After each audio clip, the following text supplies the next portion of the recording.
And next on my Steam library, I'm playing Multiwinia. Multiwinia is a real-time tactics game. It's the sequel to Darwinia, except not as good. It's basically a multiplayer version of Darwinia, except it doesn't have any of the cool stuff that Darwinia's got, in my opinion. All you control is the Darwinians, and you just move them about the map. They spawn automatically at a set rate at the spawn points. The aim of the game is basically to capture the spawn points. The more spawn points you control at the end of the game determines the winner. As the Darwinians spawn, you can arrange them into formations and send them off to fight the other players' Darwinians. They fight automatically when they come against each other. You don't have to do any sort of micromanagement. They just engage in laser fights when they get close enough. There didn't seem to be a great deal of strategy to it, apart from just try and capture as many nodes quickly as you can early in the game to get as many Multiwinians spawned as you can, and then try and send them off to fight and capture your enemy's spawn points. There's some randomness in that there's crates that spawn around the map you can send your Multiwinians to collect. These crates grant you various different power-ups. Some of them can be quite powerful. There's like napalm strikes and Gatling guns, and there's other things like things that give you shields, armor, or increase the speed that your Multiwinians move.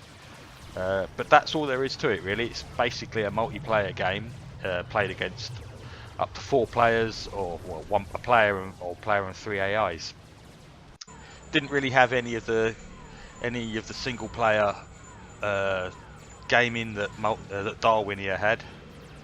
It was quite focused on multi. I guess the name gives it away, Multiwinia. It does say it's a multiplayer game, but there's no single player campaign or anything like that. It's just basically a series of single player games. You just play a single player game against the AI, and that's it. Win or lose, play the next one. There are several game modes. It's got that going for it, I suppose. Several different game modes, but not that many different maps, but you can customize the rules. But all in all, I'd say not as good as Darwinia, certainly. Even the multiplayer aspect of it is like quite shallow. If you was just to play the game, I would say just play Darwinia. That's basically it. I wouldn't even bother with this. I wouldn't even bother playing this against other players, other people. I didn't even try to get a multiplayer game online. Don't know what the chances are of finding anyone else playing it now, given that it was out in 2008, and like I say, it's not particularly deep. I thought if they were going to make a multiplayer game out of Darwinia, they'd have actually made it a bit deeper. They'd have added some like resource gathering or some base building, and actually made it a far more in-depth multiplayer real-time strategy. But no, they just basically took the basic idea of Darwinia, which the little Darwinians, and just made you create loads of those and throw them into a great big fight against another player. So yeah, I'd give this one a miss.